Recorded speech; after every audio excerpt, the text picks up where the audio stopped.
Shalom, Jemaat yang dikasihi Tuhan Yesus Kristus. Bagaimana kabar hari ini?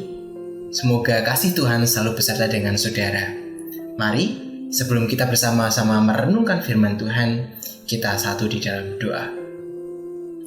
Ya Tuhan Allah Bapa kami yang bertata dalam kerajaan surga, terima kasih untuk cinta kasih-Mu yang boleh hadir di dalam kehidupan kami.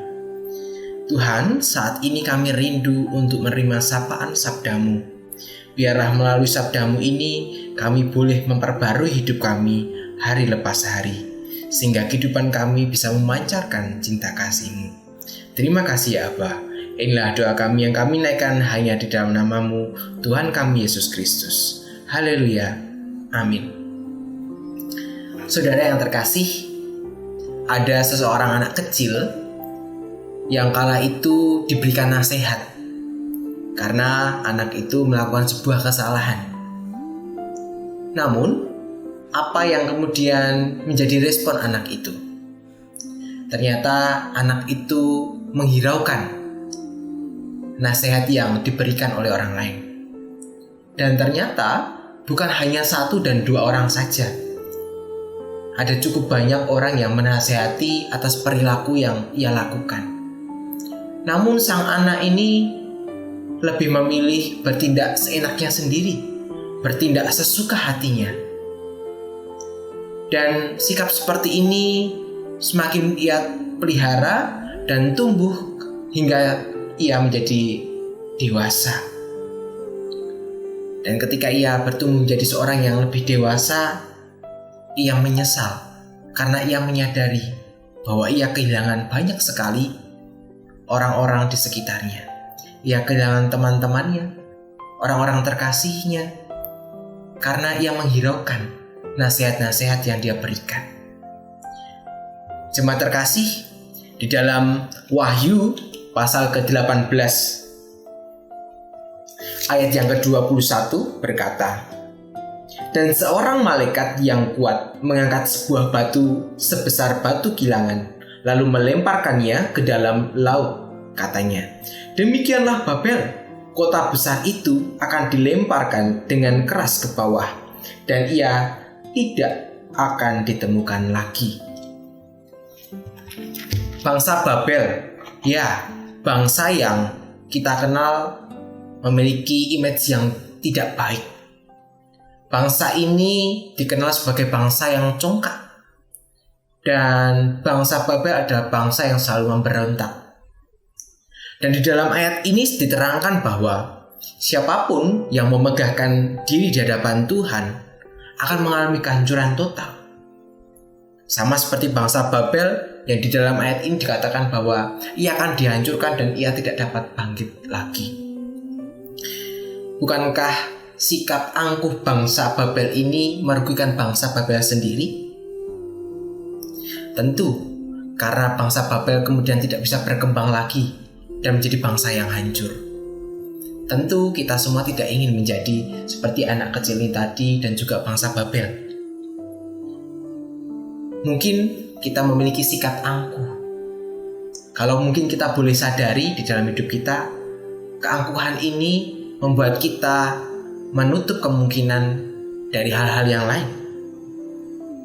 Sikap angkuh ini tentu merugikan kita, karena berarti kita membuat tidak ada ruang sama sekali bagi Allah di dalam kehidupan kita. Mungkin seringkali kita diingatkan Tuhan dengan berbagai macam cara, baik melalui kesaksian orang lain ataupun melalui kesaksian pujian. Kadang cara Tuhan untuk menegur kita ada berbagai cara. Tetapi kadangkala ketika kita merasa bahwa diri kita baik-baik saja dengan apa yang kita miliki, kita menjadi bermegah atas diri kita, sehingga kita lupa bahwa sebenarnya kita hidup itu sudah Tuhan rencanakan sesuatu yang baik. Dan ketika Tuhan ingatkan pada kita, seringkali kita tidak memperhatikannya. Mari, pada kali ini kita diingatkan Tuhan untuk kembali hidup di jalannya. Ketika Tuhan sudah mengingatkan kita, ketika kita keluar dari jalur Allah, malah kita berjalan kembali pada Allah.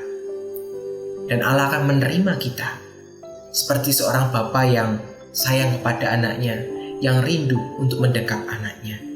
Demikianlah pula hidup kita. Ketika kita merasa jauh dari Allah, kita harus percaya bahwa Allah akan menerima kita di dalam segala kondisi, sehingga kita boleh menerima kekuatan. Kiranya kita boleh memperbaiki hidup kita, keangkuhan hidup kita, supaya melalui keangkuhan ini boleh mengkikis hari lepas hari, dan kita bisa hidup sesuai dengan rencana Allah. Karena kita diciptakan dunia ini dengan sebuah tujuan untuk memuliakan nama Allah. Dan biarlah melalui kehidupan kita, nama Tuhan dipermuliakan. Kita satu di dalam doa. Terima kasih Tuhan, Tuhan boleh ingatkan kami bahwa kami ini adalah manusia yang terbatas. Kami yang seringkali angkuh menolak untuk diingatkan oleh orang lain maupun oleh Tuhan ketika kami salah. Ampunilah kami ketika kami sedang di dalam kondisi seperti ini Tuhan.